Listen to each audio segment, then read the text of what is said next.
శ్రీకాకుళం జిల్లాపై భీకర గాలులతో విరుచుకుపడిన పైలిన్ తుపాను విదేశీ పక్షులకు గుండెకోత మిగిల్చాయి. 3 రోజుల పాటు కురిసిన వర్షానికి సుమారు 3000 సైబీరియా పక్షులు మృత్యువాత పడగా మరికొన్ని తీవ్రంగా గాయపడ్డాయి.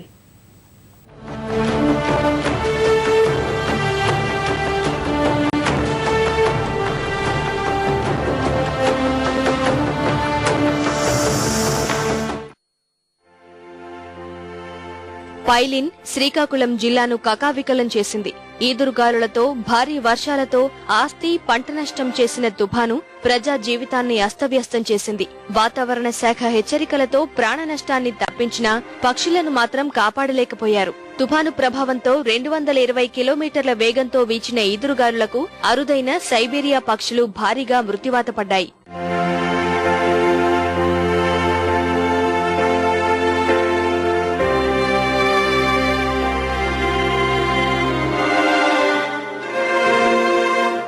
తుఫానికి 3000 దాకా సుమారు చనిపోయి నత్తగొట్టు కొంగలు ఈ చనిపోయి గ్రామస్తుల సహకారంతో ఈఎస్పీ సిఏ వాళ్ళు వచ్చారు.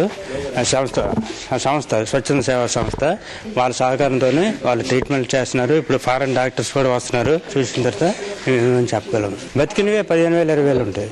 ఈ చనిపోయే పక్షులన్నీ చెరువు దగ్గర గొయ్యి తీసి పాతి పెట్టించాము.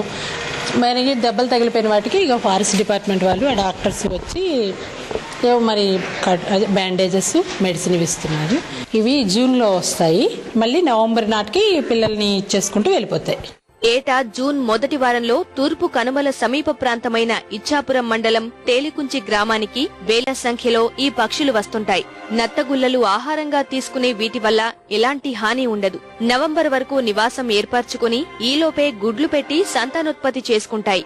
నవంబర్ చివరి వారంలో పిల్లలు సహా సైబీరియా బాట పడతాయి. ఏటా 20,000 పక్షులు ఇక్కడ ఆశ్రయం పొందుతాయి. ఈ ఏడాది పైలిన్ ధాటికి పక్షుల గూడు చెదిరిపోయింది. సుమారు 3,000 పక్షులకు పైగా మృత్యువాత పడ్డాయి. వందల సంఖ్యలో పక్షులకు కాళ్లు రెక్కలు విరిగి ఇబ్బందులు పడుతున్నాయి.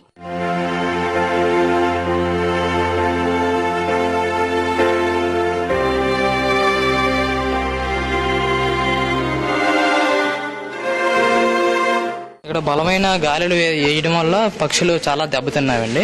ప్రతి ఒక్క పక్షికి కూడా మాక్సిమం 50% వరకు కాలు విరిగిపోయినట్టు ఉన్నాయి. కాలు రెక్కలు విరిగిపోయినట్టు ఉన్నాయి. మేము చేసినంత వరకు బ్యాండేజ్లు వేసేసి కట్టుకట్టి యాంటీబయాటిక్స్ అన్ని చేస్తున్నాం. మాక్సిమం అయితే మాత్రం తగ్గాయి. ఈ వెటర్నరీ డాక్టర్ని, కంచెల వెటర్నరీ డాక్టర్ని మరియు కొన్ని సంస్థలు కలిసి మందులు వాటికి ఇచ్చి వాటిని బాగు చేసి మళ్ళీ తిరిగి అవి ఎగిరి చెట్ల మీదకి వెళ్ళిపోయేటట్టుగా మేము మా శాశక్తిలో కృషి చేస్తూ ఇక్కడ రక్షణ చర్యలు చేపట్టామండి.